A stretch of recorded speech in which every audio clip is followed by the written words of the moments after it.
A gente continua, começamos falando sobre educação com o Léo Freiman, maravilhoso, né? Mas a gente vai agora focar no desenvolvimento da linguagem, porque a gente sabe também que com a pandemia as crianças mais isoladas perderam esse convívio, essa troca, né? O Léo até falou sobre os pais falando, a criança observando, mas eles também aprendem com outras crianças. Então a gente vai falar sobre essas crianças. E crianças que nasceram e estão crescendo em meio à pandemia também, né? Não tem a mesma interação social que as outras crianças tiveram e terão mais desafios na comunicação daqui para frente. Para saber como minimizar os impactos da pandemia na aquisição da linguagem dos pequenos, eu recebo agora a fonoaudióloga Patrícia Barbosa. Seja muito bem-vinda, muito querida. Boa tarde, eu sou muito sua fã, acompanho o seu trabalho e tiro o chapéu para você, viu? Que show! Que bom, eu também sou muito sua fã e hoje estou muito feliz de estar aqui. Que bom. Trouxe essas flores para você. Ai, e essas flores, Cláudia, têm um simbolismo. Na verdade, eu trouxe algumas que já estão abertas, que representam a criança já na sua plenitude, aquela criança que já desabrochou, que já tem tanta comunicação. Tem algumas que ainda estão em botão, que são aquelas crianças que requerem, né, o nosso cuidado, a nossa estimulação. E tem o passarinho aqui embaixo. Que riqueza! Então, esse passarinho, ele simboliza o som, né, o som da natureza, que é um presente de Deus. E eu acho que para nós adultos e pais, não tem som melhor do que a voz dos filhos. Então, hoje a gente vai conversar um pouco sobre isso e eu estou muito feliz de poder ajudar e conversar. Muito obrigada, Patrícia. Vamos lá, então. Deixa eu colocar essas flores lindas aqui, viradinhas para vocês. Que bom que você gostou. Gostei muito. Você está muito linda hoje, muito parabéns. Obrigada.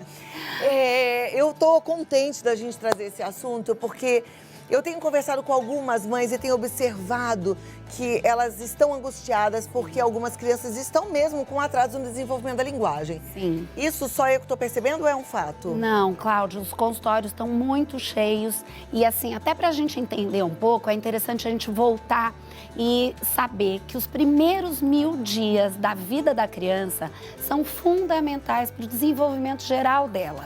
Então, a criança... Só para a gente ter uma ideia, a criança na 6ª semana de gestação, ou seja, na vida intrauterina, ela já pode ouvir a voz da mãe. Então, olha que interessante, né? A gente pensa em estimulação e a gente pensa que é depois que a criança nasceu, quando já está maior, quando já está interagindo mais. E não, isso começa antes, começa já numa vida intrauterina. Então, esses 1000 dias, eles incluem os 270 dias da gestação e os 730 dias após. Então, mais ou menos vai dar aí os 2 anos, que é uma coincidência muito triste, mas é a coincidência com a pandemia. Se a gente pensar que a pandemia entrou no Brasil em fevereiro do ano passado, então a gente está quase completando 2 anos de pandemia. São essas crianças que nasceram um pouco antes e que agora estão completando então seus 2 anos, 2 anos e meio e que chegam ao consultório agora sem falar quase nada. É muito preocupante, porque se você pensar, a criança com 1 ano deve estar falando em média 10 palavras. Então, se você imaginar uma criança com 2, 2,5 que chega sem falar, é muito preocupante realmente. Mas é uma preocupação que tem um conserto ou é uma preocupação que pode indicar algum problema neurológico, algum problema mais sério nessa parte cognitiva? Olha, eu diria para você que assim, tudo é muito novo pra gente. Então isso realmente é uma coisa nova, esse boom de crianças com atraso na fala. Então isso é uma questão que também para nós, fonoaudiólogos, a gente está estudando muito sobre isso. Mas o que a gente percebe é que o impacto maior que aconteceu foi por conta de várias coisas, mas eu diria que tem 3 pilares que foram os mais afetados e que agora a gente vai ter que correr atrás do prejuízo. O primeiro pilar, Cláudia, eu acho que foi o confinamento em si. Porque quando você tem, por exemplo, uma criança que pode passear, que você leva ao parque, no parque ele vai engatinhar, ele vai ter contato com a grama, ele vai pegar na pedra, então ele vai ter estímulo sensorial daquela grama, a textura da pedra, ele vai escutar as crianças brincando, ele vai escutar o ambiente, ele vai ver tudo, ou seja, ele vai brincar. Então, quando você tinha a oportunidade de sair com a criança, você naturalmente naturalmente já fazia uma estimulação. O confinamento, eu soube, até estava conversando com o Léo um pouquinho antes sobre isso, eu soube de uma criança, por exemplo, que estava quase andando. E eles moravam num apartamento muito pequeno, então, por conta do confinamento, os pais, a solução que acharam era, como eles estavam trabalhando pelo computador, era colocar a criança no berço e colocar os brinquedos e ela ficava ali horas brincando. Então, o atraso motor, no caso dela, aconteceu por conta de não estimular essa parte. Então, o confinamento já cerceou um pouco aí, né, esse desenvolvimento normal que aconteceria. Junto com o confinamento vem a questão do convívio social. Quando você vai passear, que você leva a criança, por exemplo, na casa dos avós, lá ela convive com os primos, lá ela precisa contar para a tia que o primo puxou o cabelo dela, ela precisa negociar o brinquedo. A criança que vai à escola, por exemplo, que estavam indo, né, à escola, lá ela aprende com outras crianças, porque a criança aprende muito pela imitação. Então, quando a outra criança dizia dá e pede o brinquedo dela, ela guarda aquilo ali, na próxima vez é ela que vai dizer dá. Então, é dessa forma que a linguagem, que a fala vai começando a acontecer. Quando você corta isso e você limita o convívio só aos pais, por exemplo, ou ao irmão, você acaba por cercear também essa forma de estimulação. Ele poderia ser estimulado por outras crianças na escola, pelos professores, pelas pessoas que convivem com ele na escola, pelos familiares.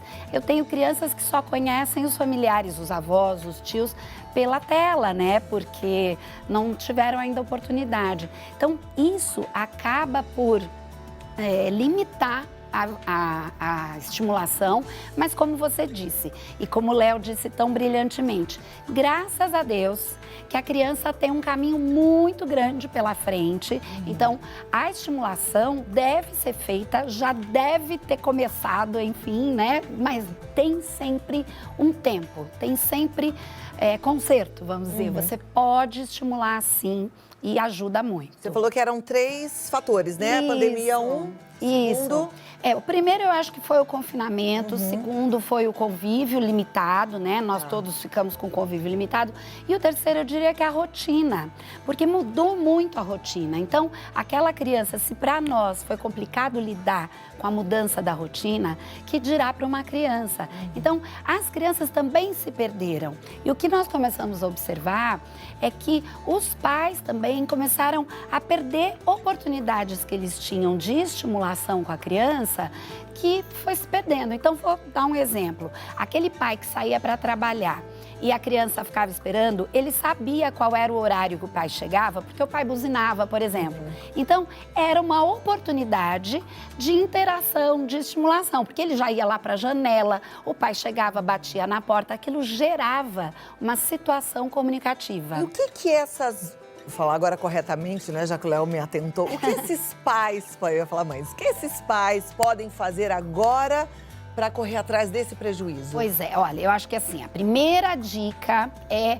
A gente estava comentando sobre a questão da limitação, né, do convívio e tudo isso. Hoje, com as crianças voltando à escola, eles ainda têm uma limitação que é da máscara e que é super necessária, claro.